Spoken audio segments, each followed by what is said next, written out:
Ìwé mímọ́ wípé ra òtítọ́ kó má sì ṣe tà. Ọ̀rọ̀ Ọlọ́run alààyè tó ṣetán láti gbọ́ yìí ló jáde láti ẹnu ikọ̀ àti ìríjú Ọlọ́run alààyè Evangelist Babátúndé Samuel. Tẹ́tí gbọ́ ọ̀rọ̀ náà kó sì di alábùkún fún ní orúkọ Jésù Kristi. Ẹ já lọ sínú ìwé Samuel kejì. Let's go into the book of 2 Samuel. Chapter 15. 2 Samuel 15, Bẹ̀rẹ̀ láti verse 4 starting from verse 4 to 6. 4 to 6. Absalomu a sì máa wí pé, bá jẹ́ fi mí ṣe onídàájọ́ ní ilẹ̀ yìí, kí olúkúlùkù ẹni tí ó ní ẹjọ́ tàbí ọ̀ràn kan bá lè máa tọ̀ mí wá, èmi ìbá sì ṣe ìdájọ́ òtítọ́ fún. Verse 5. Bẹ́ẹ̀ ni bí ẹnikẹ́ni bá súnmọ́ òun láti tẹríba fún òun, a sì nawọ́ rẹ̀, a sì dì í mú, a sì fi ẹnu kò ó ní ẹnu. Verse 6 tí màá ti dá dúró. Irú ìwà báyìí ni Absalomu a máa wù sí gbogbo Israẹli tí ó tọ ọba wá nítorí ìdájọ́. Absalomu sì fa ọkàn àwọn ènìyàn Israẹli sọ́dọ̀ rẹ̀. Absalom said, Moreover, oh that I were made judge in the land, that every man which hath any suit or cause might come unto me, and I would do him justice. And it was so that when any man come nigh to him to do him obscenence, he put forth his hand and took him and kissed him. And on this manner did Absalom to all Israel that came to the king for judgment. So Absalom stole the hearts of the men of Israel. Amen. Amen. Lówùúrọ̀ ẹ̀. This morning, Mo ń bá wa sọ̀rọ̀ lórí lílo ìwà ìrẹ̀lẹ̀ fún iṣẹ́ búburú. he's talking to us about using humility as a weapon for wickedness. Má jẹ́ kí àkórí yà ọ́ lẹ́nu. Don't be surprised about this topic. Yorùbá bọ̀, wọ́n ní pé Ọ̀yọ́ dọ̀bálẹ̀, inú ẹ̀ lóṣù. Oyo prostrated and he has nail in him. Ṣé ẹ rí onírúurú ẹ̀dá ènìyàn ló wà nínú ayé? There are different kinds of human beings in this world. Mo dẹ̀ fẹ́ ká mọ̀ ẹ́ pé And I want us to know something. èèyàn nígbà mìíràn a máa lo ìwà ire láti fi ṣe bí. People tend to use goodness to do wickedness. Èyí ni mo fẹ́ kó mọ̀ dáradára. This is what I want you to know very well. Kì í ṣe gbogbo ẹni tó bá súnmọ́ ẹ. It is not everybody that is close to you Ó ní ìwà dáradára that has good tàbí character tó ń wu ìwà dáradára sí ọ. or that exhibits good character towards you. Ló jẹ́ èèyàn dáradára nínú. That is really a good person. Ìjà mọ̀ yìí pé ọ̀pọ̀lọpọ̀ ènìyàn ló ti bọ́ sọ́wọ́ àwọn ènìyàn ibi látàrí pé wọ́n ń wà dáradára sí wọn. Do you know that a lot of people have found themselves in the hands of wicked ones because they had good character towards them? Bíbélì tó yé wa nípa Absalomu. Bible made us understand about Absalom. Ẹni tí ó fi ọ̀tẹ̀ gba ìjọba bàbá rẹ̀. He took kingdom away from his father through rebellion. Tábà wo ìtàn dáradára. If you look at the story very well, Bíbélì ṣàlàyé nǹkan fún wa ní chapter 14. the Bible made us understand something in Nípa bó chapter ṣe 14. gbẹ̀san ẹni tí ó fi ipá bá àbúrò rẹ̀ lò. The way he took revenge upon someone who raped his Kí sister. wọ́n náà jọjọ́ ọmọ bàbá kan. They are of the same father. He Ó took fi kú gba revenge. ẹ̀san. He used that as a revenge. Lẹ́yìn ìgbà yìí, After this, bàbá ìdáríjì. the father forgave him. Kò wá fi mọ́ níbẹ̀. But it didn't end there. Ó wá wá Came again sí Jerusalem padà. to Jerusalem. Bíbélì wípé The Bible tó made bá us ti know ní that. ẹnikẹ́ni tó lọ sọ́dọ̀ ọba You see that whenever someone goes to the king fún ọ̀ràn kan tàbí kejì, for one or the other, á pẹ̀lú ẹni bẹ́ẹ̀ sẹ́gbẹ̀ẹ́. he will call such a person Á sọ̀rọ̀ tútù fún. and tell such a person, and Àwọn try máa to sọ pé admonish the àbí person bí jọba. that if not, I would have been a king. Wọ́n ní kì í tiẹ̀ gbà káwọn èèyàn kúnlẹ̀ fún. He doesn't even allow people to pay Báwo us ni ẹ bá fẹ́ kúnlẹ̀ báyìí? If you want to Yóò kneel tún that sáré way, gbé àwọn mú pé àná. he will hold them and Ẹ kiss má ṣe them bẹ́ẹ̀ yẹn náà. and be like, don't be like Ẹbí that. tèmi lẹ́yìn náà. You are also human like me. Á dì mọ́ wọn. You hug them, Á ṣe dáradára sí wọn. you behave well to them. Amen. Amen. Bíbélì pé ìwà iná sì ń wù. The Bible made us know that this is the kind of character is Ó dẹ̀ yí gbogbo ọkàn orílẹ̀-èdè padà. And he was able to steal the hearts of men. Ó yí gbogbo ọkàn orílẹ̀-èdè padà. He was able to steal the hearts of men. Má jẹ́ yíyà lẹ́nu pé Don't be surprised about irú it. ìwà iná ni Sátánì wù lọ́rùn. This is the same character that Satan Nígbà tí had. Bíbélì wí pé When the Bible made us known, ó jèrè 1/3 out of the angels lọ́rùn sọ́dọ̀ ara ẹ̀. gain 1/3 of the angels in heaven. Torí pé kì í ṣe pé àwọn áńgẹ́lì náà gbọ́. It is not that the angels, Wọ́n gbọ́n ṣáṣá. they are also very Àwọn tó intelligent. tàjẹ̀ yẹn náà mọ Ọlọ́run. Those that they deceive also know God. Àwọn áńgẹ́lì yẹn mọ Ọlọ́run náà ṣe le tó. They know how God is terrifying. Ṣùgbọ́n ìwà tútù ìwà pẹ̀lẹ́pẹ̀lẹ́ iná ni mo wòye pé èṣù máa lò But láti it is this jèrè good àwọn áńgẹ́lì. character, this humility character that the devil used to steal their heart. Ìjà mẹ́ pé ìwà iná ni náà wù sí obìnrin mẹ́ta fi gbọ́kọ̀ lọ́wọ́ ẹ̀. This is the kind of character that was exhibited towards another woman to take away her Sórí tó husband. bá jẹ́ ẹnìkan See, if you are someone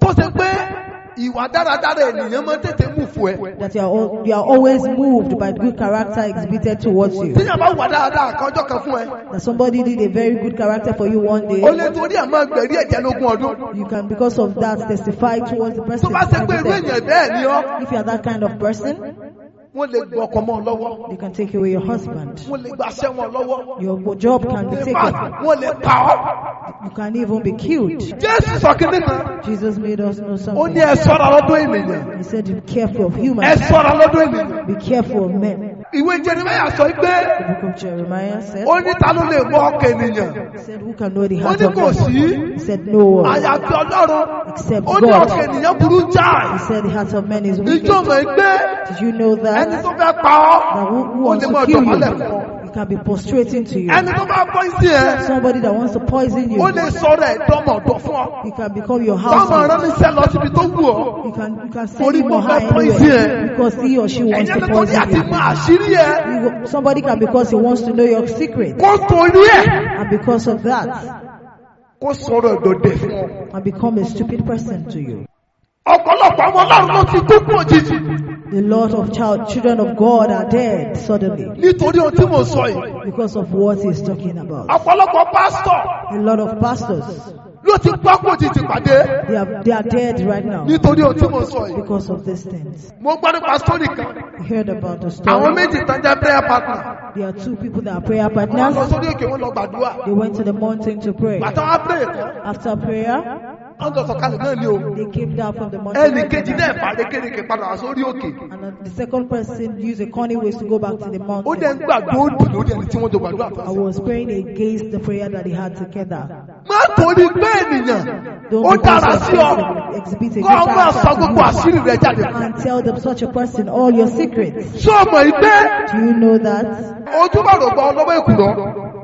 Ọ̀rọ̀ Sáńsì àti Dèlálà ó máa ń yà wá The lẹ́nu. story of Samson and Delilah is a surprising one. Agbára ìwà ìrẹ̀lẹ̀ nìyẹn. That is the power of humility. Ṣé o mọ̀ pé Bíbélì wípé Dèlálà amú kí Sáńsì sì sórí tẹ̀. The Bible made us know that Delilah allowed Samson to lay his head on her laps. Amú kí Sáńsì sì lọ sórí tẹ̀. You allow Samson to lie on her laps. Alágbára tẹ́nikẹ́ni ò lè dè. The powerful man that no one can hold. Dèlálà a sì fi ìwà tútù. Delilah will use A the sì good fi wá sórí character ìtàn. to make him lie on her lap. Èyí ló jẹ́ lè sọ àṣírí agbára ẹ̀. That is why he can tell Delilah about the secret of his Tó power. dẹ̀ yọrí sí ìparun rẹ̀. And it resulted to his destruction. Tó yọrí sí ìparun rẹ̀. And resulted to his destruction. Kì í ṣe gbogbo ẹni tó bá wà dáradára sí ọ. It is not somebody that is good to you Lọ lè gbára lé. that you can depend on. Ọ̀pọ̀lọpọ̀ ránṣẹ́ Ọlọ́run mi. Look at a lot of pastors outside. Tí ó rí ránṣẹ́ Ọlọ́run bí ẹgbẹ́ tí yà ń jẹ. You will see a fellow pastor like him Tó wà that rò is pé suffering. ìránṣẹ́ Ọlọ́run bí tèmi lélẹ̀ náà. And see it like, okay, this is a Ọlọ́run fellow dẹ̀ man bless like me. me. And God has Ó blessed dá kí me. wò níran. It won't be nice. Tí Let me èmú ò believe ti in la. that. Tí Let èmú me mọ take àwọn it together. èèyàn. Let him make, Kẹ́ẹ̀dẹ̀ tó mọ̀. introduce him to Gbogbo àwọn tó náà people. mú ọmọ yẹn. And before you know it, those that he introduced him to, Á dẹ̀ sọ ní ẹ̀dọ̀ táwọn. you will make them enemies to them. Kì í ṣe gbogbo ẹni tó ń wà sí ọ dáradára. It is not everybody that is good to you. Lọ́lẹ́jọ́ máa ṣírí bó ṣe lówó lọ́wọ́. That you can make such a person know how. Kò tẹ́ pẹ́ tó ń wà dáradára sí ọ. It is not everybody that is good to Lọ́lẹ́jọ́ you. máa ṣírí bó ṣe ń jẹ bó ṣe That you kú. will tell the secret of how Kì í you ṣe pẹ́ tó ń eat. wà dáradára sí ọ. It is not everybody that is good to Lọ́lẹ́jọ́ you. máa ṣírí bí Ọlọ́run ṣe ń gbé ọjà. That you will tell the secret of how God uplifts you. Ọ̀pọ̀lọpọ̀ ti ṣerú rẹ̀. A lot of people have done Wọ́n ti this bára wọn níbojì o. and they have found themselves in the grave. Sórí kan ni mo gbọ́ gbà kan. You heard about a story? Ọkùnrin kan, A man, ó lọ́rẹ̀ẹ́ kan. he has a friend. Ó wá fẹ́ ṣe wedding. He wants to have his Ó wedding. wá kó owó tó fi ṣe wedding. He took the money he wants to Ó kó use for sọ́wọ́ wedding rẹ̀. and kept it with his Pé friend. kò pamọ́ sóun. That he should help him to keep it. Gbogbo bọ̀ kó pamọ́. So that he will keep it for him. Ìjọ gbọ́dọ̀ kó pàtó wedding wa ń súnmọ́. When the friend discovered that the wedding was Ìyẹn wá coming lọ bèrè closer, owó lọ́wọ́ ẹ̀. he went to ask for the money. Thank God, ó dà kó bóyá ó sọ fún àwọn èèyàn kó tó lọ sọ́dọ̀ rẹ̀ kó bóyá òun lọ bí báyìí. It seems he told people that, okay, I'm going to so place. In short, ọ̀rẹ́ ti gbówó náà. Shut up. Kò dẹ̀ lè dówó padà. Meanwhile, the Ó husband dẹ̀ has found àrẹ́jì àti out pa. and is ready to kill him. Sọ pé pàtó kó o ṣe lọ́wọ́. You know that when he kept the money with him, Kò mọ̀ gbẹ́dọ̀ yẹn báyìí ló jẹ́. he did not know that it's such a person So like inú that. lẹ́yìn wà. Kí ni Jésù sọ nínú ìwé Matthew orí keje. Matthew chapter 7. Matthew chapter 7 verse 15. Matthew 7:15. Ẹ máa kíyèsí àwọn èké wòlíì tí ó ń pọ̀ níwá ní àwọ̀ àgùntàn. Kí ló sọ? Beware of false prophets, which come to you in sheep clothing, Ṣùgbọ́n apanijẹ ìkókò ni wọ́n nínú. but inwardly they are raven. Kì í ṣe wòlíì èké nìkan ni Jésù ń sọ̀rọ̀ nípa ìfún wa. He's not only talking about fake prophets. Ẹ wo àwọ̀ tí Jésù sọ pé wọ́n máa gbé wá. Look at the clothing that Kí Jesus ni told us Jésù that sọ they pé will wọ́n jẹ́ come nínú? Ó ní ìkòkò. in. They said they are Ṣùgbọ́n raven wọ́n wolves, máa wá ní ìwà àgùntàn. but they will come in sheep Sórí clothing. kò sẹ́ni tó bá fẹ́ ṣe ibi nínú ayé ẹ̀. Somebody that wants to do you Kò sẹ́ni tó harm, bá ní mission sí ọ. somebody that has a Tó bad máa mission fi ẹ̀ pẹ̀lú towards you, intention yẹn. that will come with that intention. Ó máa wá in a subtle way. He will come in a Ó máa wá short ní way. ìwà tó ò ní fúnra sí. He will come in a way that you will not even notice. Kí ló ní táwọn yẹn fi ń ṣí ìyàwó ní lónìí? Why do people mismarry today? Kí ló táwọn yẹn fi ń ṣí ọkọ ní lónìí? Why do people mismarry Ara today? àkàtà ń sọ yìí nìyí. This is the reason why. Ṣé mo pé obìnrin mi lọkùnrin mi fẹ́ tán? You will see that some people got married to a Ó particular ti kó ní woman kó jìjì rẹ̀. and after that and is dead. Ó ní láti sọ́ra rẹ̀ gidigidi gan. You need to be very careful. Kì í ṣe gbogbo ẹni tó ń ṣáájú rẹ̀. It is not everybody that, Ló is fẹ́ràn with rẹ̀. you, that loves you. Ìjọba wípé nínú ọ̀pọ̀lọpọ̀ ìrírí nínú ayé, You know that in all things in this world, ọ̀pọ̀lọpọ̀ ẹni tó mú àwọn ènìyàn lọ síbi tí wọ́n ti rí solution tó wà nígbà tó wà nínú ìdààmú. a lot of people that try to find solution for people when they are in trouble, Ìjọba àwọn náà ló mọ wà nídìí ọ̀rọ̀ ayé wọn. most of the time they are the ones in charge of their trouble. Wọ́n dẹ̀ máa ṣáájú wọn gidi They will gan. be the one taking them around for Kò solution. ní ájò yóò ní jẹ́ káwọn èèyàn lè mọ̀. Their empathy and everything will not allow people to notice them. Kò ní jẹ́ lè mọ̀ pé àwọn gan-an tó ń ṣe àwọn. They will not be able to notice. They will not notice them that Ṣé they are ìsọ kíní the kan ones. fún ọ? Ẹni tó máa ṣí ọ kò ní jìnnà sí ọ. Somebody that is going to harm you will not be far Ẹni from tó you. máa kó bá ọ kò ní jìnnà sí ọ. Somebody that is going to harm you will not be far Ó from rí pé you. nígbà mìíràn You will see that ẹni tó ràn sometimes lọ́wọ́ tó mú lọ bí iṣẹ́ kan. somebody that you help to a particular job, Ìwọ ló mú lọ bí iṣẹ́ yẹ o. you took him to the Ìgbà tí particular ò ní tí ó job. ṣe. Now since he does not have Tẹ́bí something pa to do, á. that he was Ó jẹ́ wá rò pé hungry. kí ló lè ṣe láti ràn Now you lọ́wọ́? look at it that what can I do to help this person? You took him to a Ó job. lè ṣe oní ọ̀nàkóbá onílẹ̀. Do you know that such a person can harm you Ojú there? àánú ni ìwọ́n dẹ̀ ṣe. And you were merciful to the person. Ṣùgbọ́n ò ṣàánú wọn. But he does not have mercy on you. Gẹ́gẹ́ bí Dáfídì ṣe jáde ti Absalomu. Just the way David Lẹ́yìn tó forgave ṣekú pa ẹ̀gbọ́n Absalom rẹ̀. after he killed his brother. Ẹ tún gbọ́n tó tún wá ṣe sí bàbá Look ẹ̀. at what he did to the father. Tẹ́lẹ̀ bá ṣẹlẹ̀ láàrin bàbá àti ọmọ. When something happened between the father and the son, Mélòó mélòó ẹni tí ìwọ àti òtún ilé kan jáde. come and think about it. What people Mélòó that you are mélòó not ẹni tí even family with. ìwọ àti òtún inú ìyá kan jáde. Talk more of people that you are not even of the same Bíbélì gbé mother. ẹgbọ́n bí ejò. The Bible made us Ẹni ìwà tútù bí àdàgbà. intelligent and snake and have humility like that to dove. Ọ̀pọ̀lọpọ̀ ló ti ṣubú sọ́wọ́ ọ̀tá ẹ̀. A lot of people have gotten into the hands of their Nípa enemies ìjábábá àti ìwà ẹ̀rí ọ̀tá ẹ̀sìn. because of their good character of their enemies towards them. Let me tell you something. Kì í ṣe gbẹ́ tó rẹ́ni sí ọ ló láìkì ẹ̀. It's not everybody that smites to you likes you. Kò ṣe gbẹ́ tó sọ pé kò pẹ̀lẹ́. It's not everybody that tell you sorry. Ló ṣe pé n tó sí ọ tó fi kí ọ. Ló ṣe pé bà nínú jẹ́. That they are not happy about what actually happened to you. Wọ́n wọ Christian team kan. So a particular Christian Àwọn tó movie, gbọ́dọ̀ là kan kú. Did not say the brother died. Ibi tí wọ́n ti ń sympathize tí wọ́n. When they were being sympathized, Fóònù ẹnìkan wá rí. someone's phone rang Ẹni ẹ wá jáde lọ pick call. and went outside to pick the call. Ẹni tí ń sojú ayé ní ti ń dramatize fún mi. Somebody that was dramatizing, that was crying to. Alákọ̀ọ́rí burúkú yẹn ti kú. He was like, so Àwa náà mọ̀ kó máa kú. that stupid man that is Kúlé dead. bọ̀. With all his bragging, now he's dead. That is people for you. That is humans for you. Sori ayé ìsìn tó tún ti péjọ ti dùn ún yìí. Now that the church has even become something else, Ọ sọ́ra rẹ̀ gidi gan. you have to be very careful. Ẹlòmíì church náà ló ti mọ̀ yẹn o. Some people, it's in church that they know someone, Ẹni ẹ̀rẹ̀ ló máa kó bá. and that such a person will harm him. Wá omi ní pé kò mọ fura sí ara yín church o. I'm not asking you to be careful of Ṣùgbọ́n tí mo sọ fún ẹ yourself pé in jí ọ̀nà church. pẹ́. What I'm saying is that be Either ní intelligent. church, Either in church, either nílé, either at home, either níbi iṣẹ́. either your workplace. Maintain boundaries. Maintain boundaries with people. Jẹ́ kí boundaries wà. Let there be boundaries. Má torí pé ìyẹn kan ṣe dáadáa sí ọ. Don't think because somebody is good to you, Kó o torí rẹ̀. and because of that, Kọ́ lọ gbéra ilé lọ́wọ́. and put yourself in such hands. Ewu lè tibẹ̀ jáde o. Harm can come from that place. Ẹ já lọ sínú ìwé Proverbs. Let's go into the book of Proverbs. Proverbs chapter 23, Proverbs 23, verse 7 to 8. verse 7 to 8. Nítorí pé bí ó ti ń sírò ní ọkàn rẹ̀, bẹ́ẹ̀ ni ó rí, máa jẹ, kí o sì máa mu. Òun ni ó wí fún ọ, ṣùgbọ́n ọkàn rẹ̀ kò pẹ̀lú rẹ̀. Wo verse 8. Òkèlè tí ìwọ jẹ ni ìwọ ó pọ̀ jáde, ìwọ á sì sọ ọ̀rọ̀ dídùn rẹ̀ nù. For as he thinketh in his heart, so is he. Eat and drink, saith he to thee, but his heart is not with thee. The morsel which thou hast eaten shall thou vomit up, and lose thy sweet words. Amen. Amen. Ìjọ máa gbé ọ̀pọ̀lọpọ̀ pásítọ̀. Do you know that a lot of Ìjọ ti pastors, túmọ̀ lórí that their church has been scattered nítorí pé kò mọ èwo nínú èwo. because he doesn't know which is which? Amen. Amen. Kò sí kí ni o. He doesn't know which one is which. Chọ́ọ̀tì ní wọn ò ní discipline. In the church there is no Torí pé discipline wọ́n ń wá èrò. because they're looking for Wọ́n crowd. káwọn èèyàn ṣàdára kan wá They wọn. just want people to join them. Àwọn tí ó lé dànù kó sọ́ọ̀sì kan. People that they chase away from one church Pé àdúrà àgbàfẹ́ kú làwọn tó ṣe fi rí àwọn pípù yẹn lé kó sọ́ọ̀sì tiwọn. because some people prayed and because those people prayed and did everything to chase them away from their church. Àwọn ìyẹn ni àwọn wà sọ̀tà làgbà ní sọ́ọ̀sì tiwọn. It is such people that they will make elders in their church. Náà dẹrù kú sí wọn lọ́rùn. They will put a lot of loads on their neck. Mo gbọ́ sítórì kan. I heard about a particular Ní story church kan. in a particular Wọ́n church. dá ìṣàṣebáṣe. The brother did a very, very bad thing So wọ́n wá lé. and he was chased out. Mo ṣe wá lé. But when they chased him Ó wá out, gba chọ́ọ̀chì mi lọ. he went to another church. Mo ṣe wá dé chọ́ọ̀chì yẹn. When he got to that church, Sunday school yóò tètè dé. Sunday school will always come early Workers men ní cover church kan ti lé. because he was a worker where he was coming from. So yóò tètè dé. He will come for Sunday Tọ́ máa school ṣe Sunday time. school. When they are Yóò doing máa Sunday dáhùn school, question. Yóò máa dáhùn he question. will be answering questions. Fáfẹ́sì ẹ̀yẹ́ wá jẹ wọ́n. He was so fervent. Ó wá jẹ wọ́n.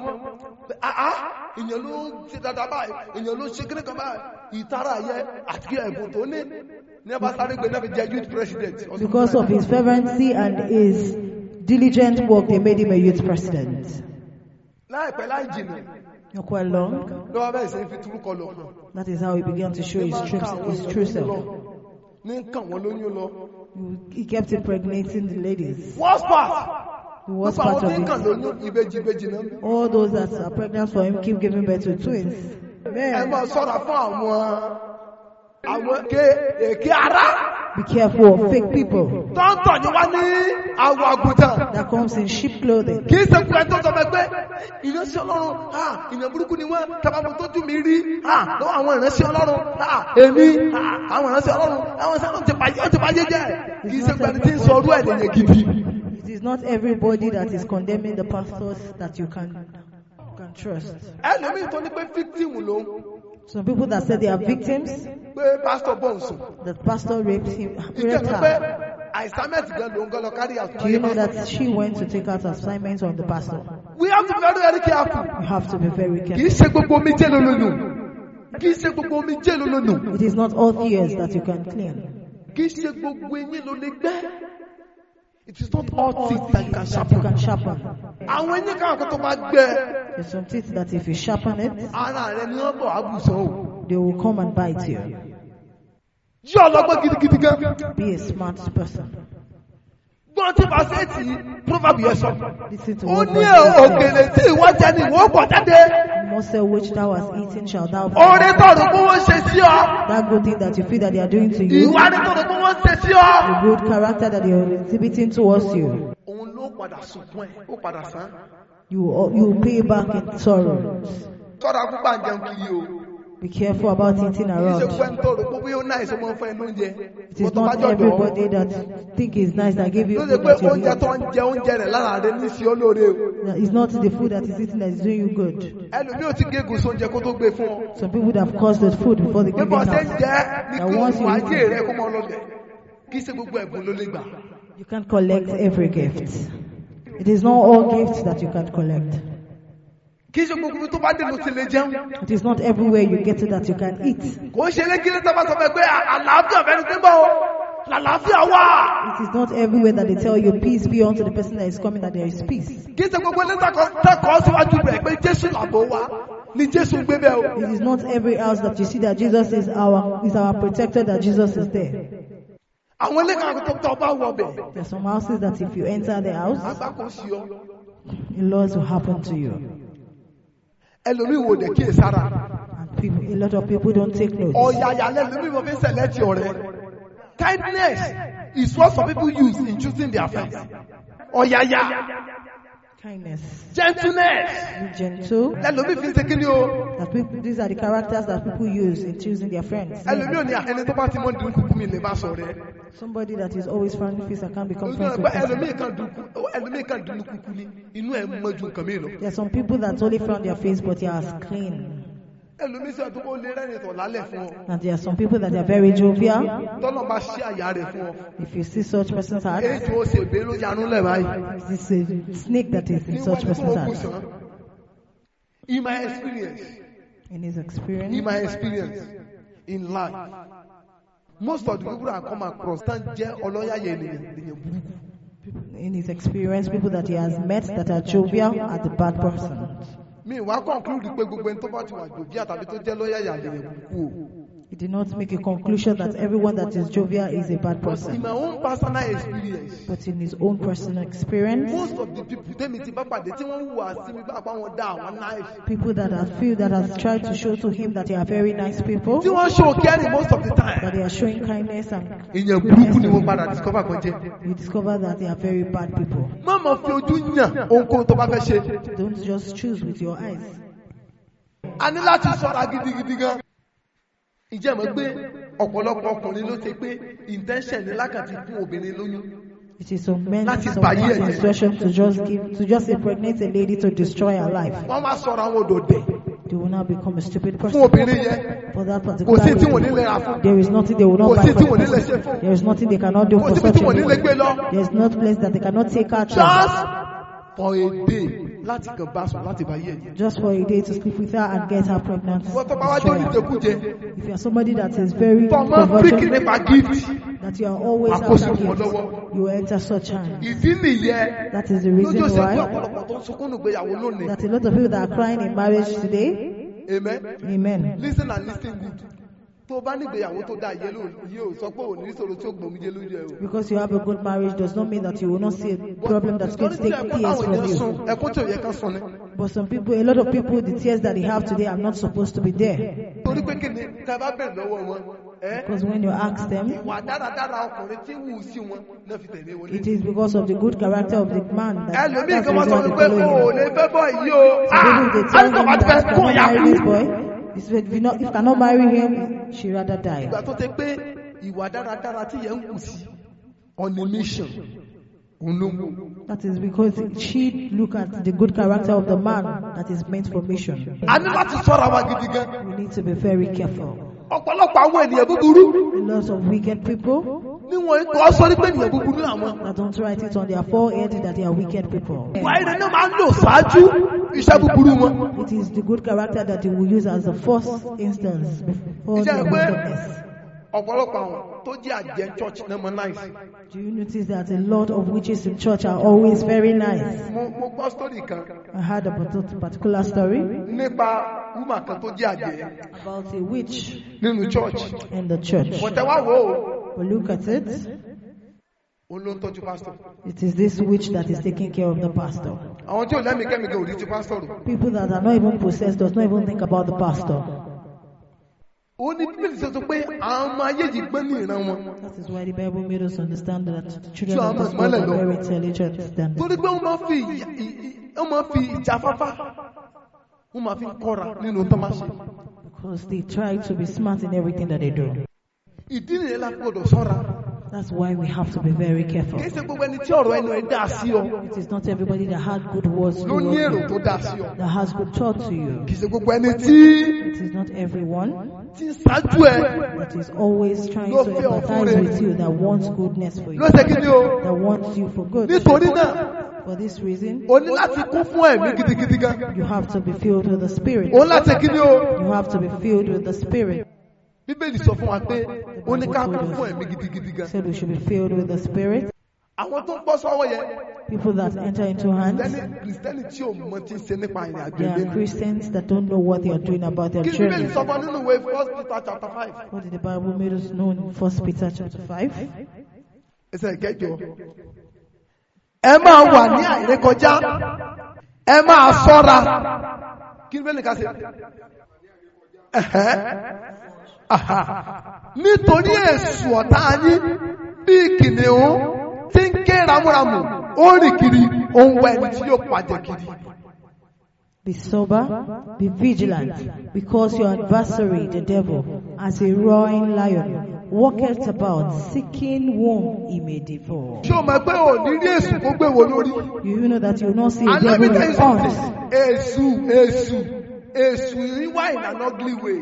Devil does not come in an ugly form. In a beautiful form ni. He comes in a beautiful form. Èṣù olówó mọ́ o. The devil does not use horn anymore. Táì ló ń dè. The devil now uses tie Ó sì wọ kóòtù. and put on suit. Súùtù ẹgbẹ́ sásá ni. It is a new chassis suit. Bàtà èṣù kọ́ mọ̀nàmọ́ná ni. His shoes are always shining. Ta ló wà nídìí fashion? Who is in charge of fashion? Ẹ kí ló dé ayé tírẹ́sì fún fashion? Ẹ wá yẹ lẹ́sùn ọ̀gbìn, èṣù olóògì. So you said the devil Ó is mẹ́rẹ̀mẹ́rẹ̀ ugly. tẹ́ nínú ayé. All the things that Devil you is see the in this brain behind it. world, there's devil behind it.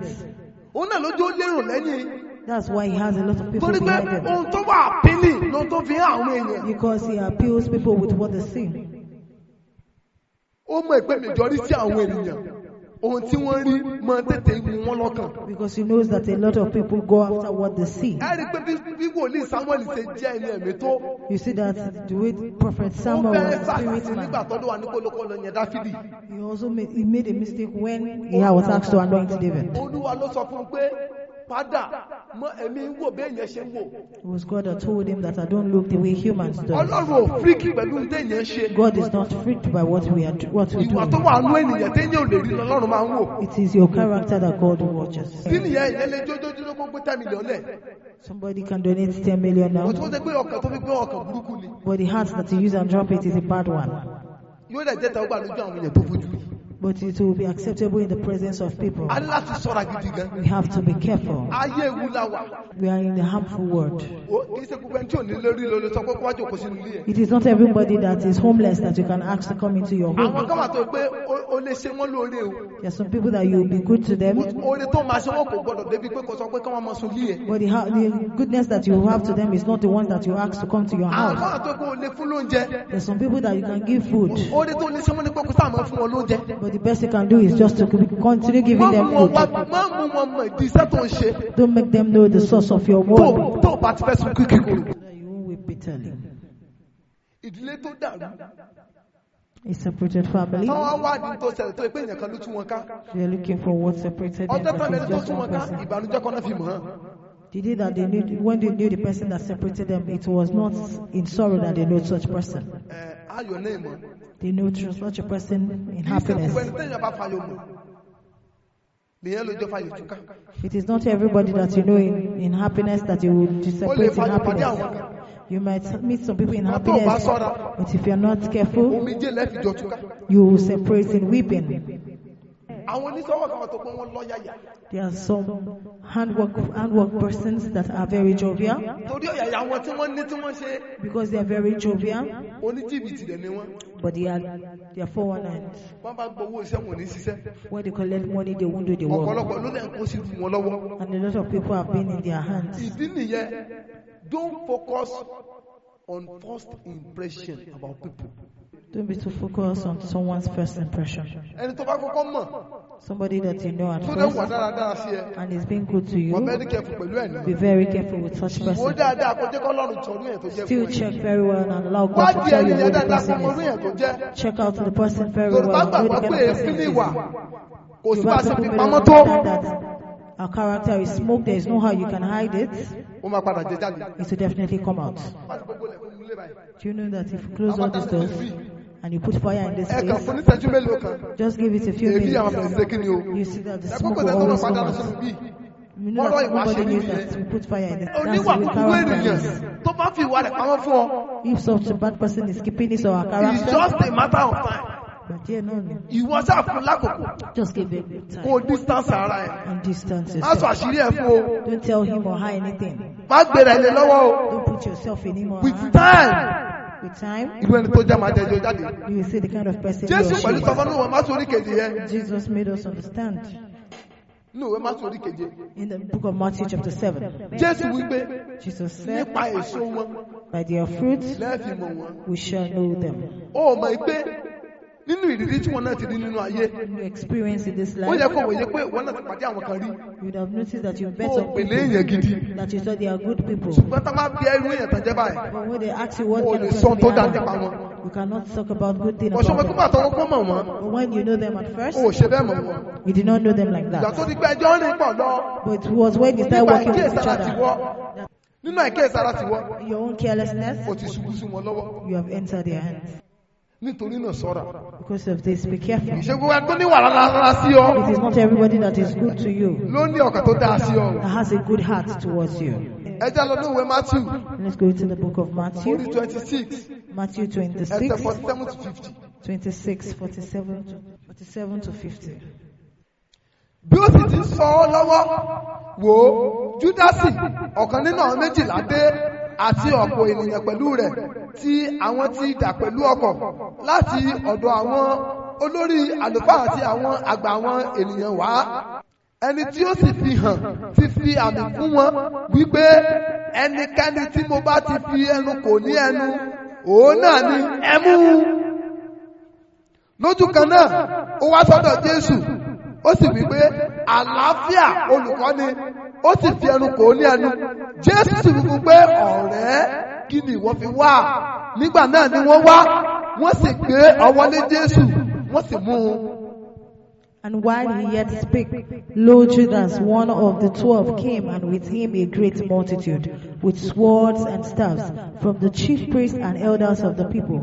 Now he that betrayed him gave him a sign, saying, Whomsoever I shall kiss, that same is he, hold him fast. And forthwith he came to Jesus and said, Hail, Master, and kissed him. And Jesus said unto him, Friend, wherefore art thou come? Then came they and laid hands on Jesus and took him. Ẹ ká fún ìwé Luke bákan náà, Luke orí 22, Let's check the book of ẹsẹ̀ Luke. 47 sí 48. Luke 22. Verse 47 to 48. Bí ó sì ti ń sọ lọ́wọ́ kíyèsí ọ̀pọ̀ ènìyàn àti ẹni tí a ń pè ní Júdásì, ọ̀kan nínú àwọn méjìlá, ó ṣáájú wọn, ó súnmọ́ Jésù láti fi ẹnu kò ó ní ẹnu. Jésù sì wí fún pé Júdásì, ìwọ fi ìfẹnukò ní fi ọmọ ènìyàn hàn. And while he yet spake, behold, a multitude, and he that was called Judas, one of the 12, went before them and drew near unto Jesus to kiss him. But Jesus said unto him, Judas, betrayest thou the Son of Man with a kiss? Amen. Amen. Ẹ wọnú ìwé Matthew yẹn. Look at the book Jésù of ní Matthew. ọ̀rẹ́ kí ni ìwọ wá Jesus ṣe níbí? said, Friend, what did you come and do here? Jésù ló mọ̀ lọ́rẹ́. Jesus called him a friend, ọ̀tá Jésù lò. but he's the enemy of Jesus. Jésù ló pè lọ́rẹ̀ẹ́. Jesus called him a friend, Bọ̀ fúnra ẹ̀ mọ̀ pé ọ̀tá Jésù ló but jẹ́. he himself knows that he's the enemy of Àti Jesus. Mátthew àti Luke Bíbélì sọ pé ó fi ẹnu ko Jésù. In the book of Matthew and Luke, the Bible made us know that he kissed Jesus. Sí ọ ló fẹ́ kó wà láàyè. It's not everybody that is good to you that wants you to be alive. Kì í ṣe gbogbo ẹni tó fẹ́ràn sí ọ It is ló not everybody fẹ́ràn that rẹ. show you love that loves you. Jésù sọ ní olúkọ ní ìwọ fi ìfẹnukonu fi ọmọ ènìyàn hàn. Jesus told him that thou betrayed the Son of Man with a kiss. Ṣọ́ra fún àwọn apanimọ̀yọ̀dà. Be careful of people. Kì í ṣe gbogbo ẹni tó rí ọtọ wọṣọ tó dá tó yọ̀ mẹ́. It is not everybody that see you with a good clothes that loves you, that wants the clothes to stand on your neck. Ṣọ́ra Be careful. fún àwọn ènìyàn kà. For Ní wicked ìdánudúró people. ẹja lọ sínú ìwé Jeremáyà. Conclusion. Jeremáyà orí karùn-ún ẹsẹ̀ 26.